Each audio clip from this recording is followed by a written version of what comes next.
Welcome to Peace Knowledge TV. نحمده ونصلي ونسلم على رسوله الكريم اما بعد فاعوذ بالله من الشيطان الرجيم بسم الله الرحمن الرحيم ان الذين آمنوا والذين هاجروا وجاهدوا في سبيل الله اولئک یرجون رحمت اللہ واللہ غفور رحیم صدق اللہ مولانا العظیم۔ معزز ناظرین کرام، آج کی گفتگو کا عنوان ہے فضائل صحابہ کرام رضوان اللہ علیہم اجمعین۔ قرآن پاک کے اندر اللہ تبارک و تعالی نے متعدد مقامات پر ہمارے پیارے نبی صلی اللہ علیہ وآلہ وسلم کے عظیم جانثار، خدمت گزار، وفادار صحابہ کرام کی صفات اور ان کے کردار کی عظمت کو بیان کیا ہے۔ تو آج انشاءاللہ ان میں سے چند مقامات کا مطالعہ کریں گے۔ میں نے اپنے خطبہ میں جو آیہ مبارکہ تلاوت کی ہے وہ سورہ البقرہ آیت نمبر 218 ہے۔ ارشاد فرمایا، بے شک جو لوگ ایمان لائے اور جنہوں نے اللہ کے لیے وطن چھوڑا اور اللہ کی راہ میں جہاد کیا، یہی لوگ اللہ کی رحمت کے امیدوار ہیں۔ اس آیہ مبارکہ میں اللہ تبارک و تعالی نے صحابہ کرام کی 4 صفات کو بیان فرمایا ہے۔ صحابہ کرام کے فضائل کے 4 پہلو بیان فرمائے۔ پہلا فرمایا ان الذین آمنوا، وہ لوگ جو ایمان لائے، والذین ہاجروا، اور جنہوں نے ہجرت کی، وجاہدوا فی سبیل اللہ، اور اللہ کے راستے میں جہاد کیا۔ نمبر 3 ہو گئے۔ نمبر 4 فرمایا اولئک یرجون رحمت اللہ، اور یہ اللہ کی رحمت کے امیدوار ہیں۔ وہ ہجرت پہ جائیں، وہ جہاد کریں، ان کا کوئی اور مقصد نہیں ہے، صرف ایک ہی مقصد ہے، وہ اللہ کی رضا ہے، اللہ کی رحمت چاہتے ہیں، اللہ کی خوشنودی کے لیے وہ سارے کام بجا لاتے ہیں۔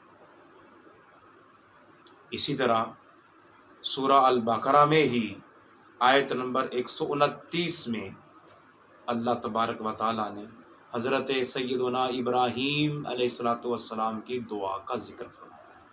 جب حضرت ابراہیم علیہ السلام اپنے بیٹے حضرت سیدنا اسماعیل علیہ السلام کے ساتھ مل کر خانہ کعبہ کی دیواریں بلند فرما رہے تھے، اس کو ریکنسٹرکٹ کر رہے تھے، تو جب تعمیر مکمل ہو گئی تو حضرت سیدنا ابراہیم اور سیدنا اسماعیل علیہ السلام دونوں نے ہاتھ اٹھا لیے اور اللہ کی بارگاہ میں دعا کرنے لگے۔ تو اس میں ایک دعا یوں بھی ہے، ربنا وابعث فیہم رسولا منہم یتلو علیہم آیاتک ویعلمہم الکتاب والحکمت ویزکیہم۔ فرمایا اے میرے مولا، تو انہی میں سے وہ اپنا آخری برگزیدہ رسول صلی اللہ علیہ وسلم مبعوث فرما، جو ان پر تیری آیتیں تلاوت فرمائے اور انہیں کتاب اور حکمت کی تعلیم دے اور ان کو خوب پاک صاف کر دے۔ تو یہاں دیکھیے، ایک آمد مصطفیٰ کا بیان ہو رہا ہے، میلاد مصطفیٰ کا تذکرہ ہو رہا ہے۔ حضرت ابراہیم اور اسماعیل علیہ السلام اللہ کی بارگاہ میں دعا کر رہے ہیں، کہ میرے مولا ہماری ذریت میں سے، ہماری اولاد میں سے وہ اپنا آخری برگزیدہ رسول بھیج دے، ہمیں یہ شرف عطا فرما۔ دوسرا فرمایا کہ وہ پیغمبر جب آئے تو وہ جو مسلمان ہوں گے ان پر تلاوت آیات کرے گا، تعلیم کتاب، تعلیم حکمت اور ان کا تزکیہ نفوس کرے۔ تو یہ قرآن نے بیان کیا کہ ابراہیم علیہ السلام پہلے دعا کر رہے ہیں آپ کی آمد سے ہزاروں سال پہلے، اور صحابہ کرام کے لیے دعا مانگی جا رہی ہے۔ تو یہ ان کی عظمت کا پہلو ہے۔ اسی طرح اسی سورہ البقرہ میں ہی آیت نمبر 137 میں اللہ رب العزت نے صحابہ کرام کی عظمت کا ایک اور پہلو یوں اجاگر کیا، فَإِنْ آمَنُوا بِمِثْلِ مَا آمَنْتُمْ بِهِ فَقَدِ اهْتَدَوْا۔ پھر اگر وہ بھی اسی طرح ایمان لائیں جیسے تم اس پر ایمان لائے ہو تو وہ واقعی ہدایت پا جائیں گے۔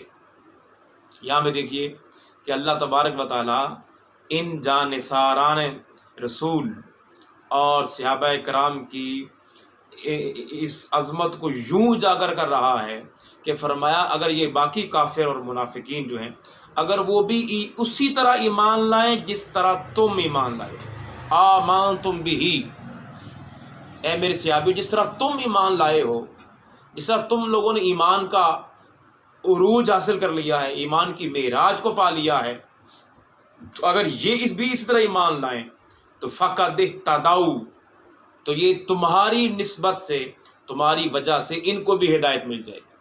تو صحابہ کرام کے ایمان کو اللہ رب العزت نے ایک سٹینڈرڈ قائم کر دیا، ایک کسوٹی بنا دی، ایک معیار قائم کر دیا۔ اسی طرح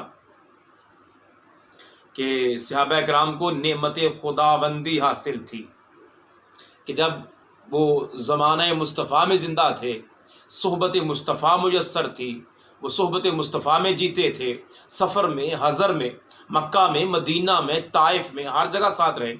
تو دراصل یہ صحبت مصطفیٰ جس نے ان کو صحابی کا ٹائٹل دے دیا، صحابہ بن گئے، تو اس کو اللہ نے اپنی نعمت کہا اور فرمایا، یہ سورہ المائدہ کی آیت نمبر 7 ہے، فرمایا وَاذْكُرُوا نِعْمَةَ اللَّهِ عَلَيْكُمْ وَمِيثَاقَهُ الَّذِي وَاثَقَكُمْ بِهِ، اور اللہ کی اس نعمت کو یاد کرو جو تم پر کی گئی ہے، اور اس کے عہد کو بھی یاد کرو جو اس نے تم سے پختہ طریقے سے لیا تھا۔ اب یہاں پہ دیکھیے فرمایا وَاذْكُرُوا، یاد کرو اس نعمت کو، نعمت اللہ کی نعمت کو۔ تو اس سے مراد ذات مصطفیٰ ہے، جو ایمان ہے، قرآن ہے، اسلام کی نعمت ہے، مگر یہ باعث کیسے بنا، ان کو نعمت ایمان کیسے ملی، یہ ذات مصطفیٰ سے ملا۔ تو اللہ تبارک و تعالیٰ نے ذات مصطفیٰ کی صحبت کو اپنی نعمت قرار دیا۔ اسی طرح ایک اور جگہ ارشاد فرمایا سورہ التوبہ آیت نمبر 117 میں، 117 نمبر آیت ہے، ارشاد فرمایا لَقَدْ تَابَ اللَّهُ عَلَى النَّبِيِّ وَالْمُهَاجِرِينَ وَالْأَنصَارِ، یقیناً اللہ نے نبی معظم صلی اللہ علیہ وآلہ وسلم پر رحمت سے توجہ فرمائی اور ان مہاجرین اور انصار پر بھی۔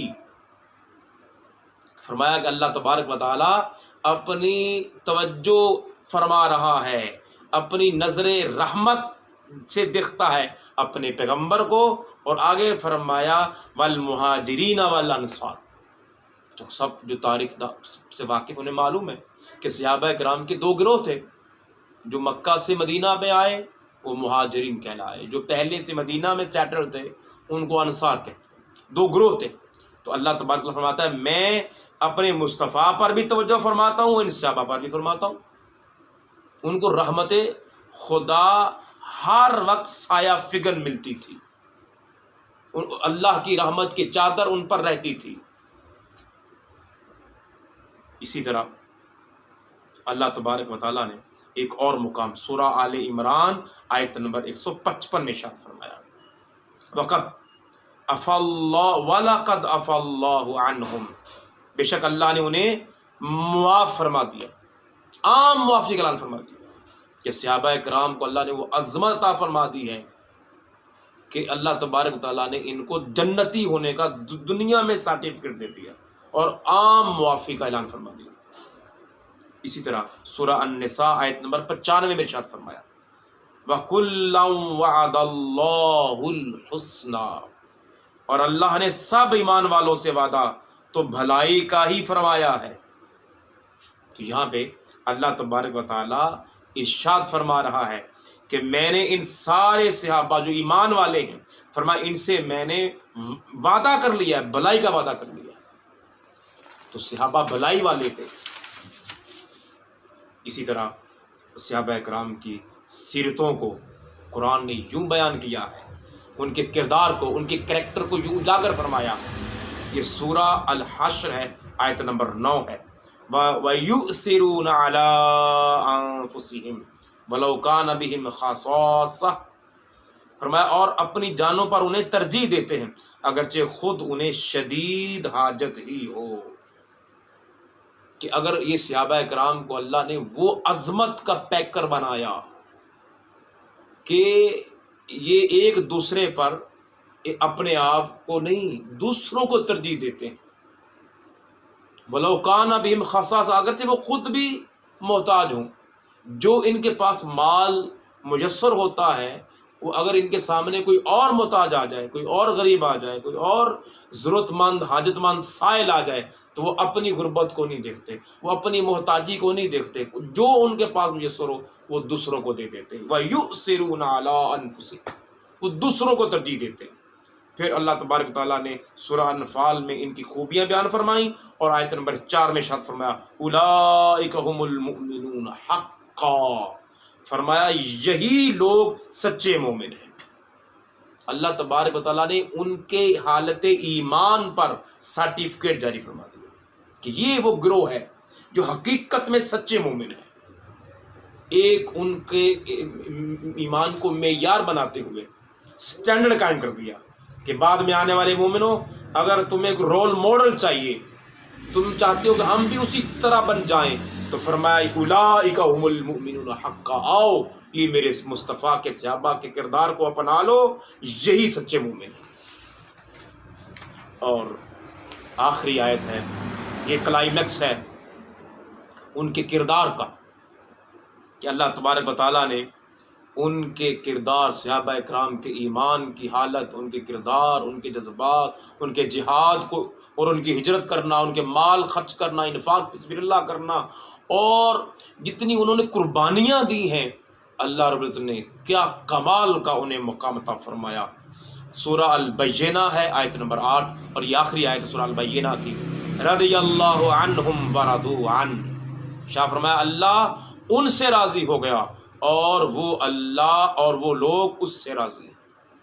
کمال کی عظمت بیان فرمائی کہ رضی اللہ عنہم، کہ ان کا مقام یہ ہے کہ اللہ خود اعلان فرما رہا ہے لوگوں یہ وہ میرے مصطفیٰ کے صحابہ ہیں، انہوں نے کمال کی قربانیاں دی ہیں، میں اعلان کرتا ہوں میں ان سے راضی ہو گیا ہوں اور وہ اپنے خدا پر راضی ہیں۔ تو معزز ناظرین، اللہ تبارک و تعالیٰ نے اپنے پاک کلام میں اپنے مصطفیٰ، اپنی حبیب کے ان جانثار صحابہ کے عظمت کو، ان کے کردار کو اسی لیے اجاگر کیا ہے کہ ہم بھی پڑھیں، ہم بھی سنیں اور ہم کوشش کریں کہ ان جیسے بننے کی کوشش کریں اور ان کی زندگیوں کو اپنے لیے، اپنے بچوں کے لیے، اپنے آنے والی نسلوں کے لیے کچھ سرمایہ اختیار کریں، ان کی زندگی کو پڑھیں، پڑھائیں، بچوں کو بتائیں۔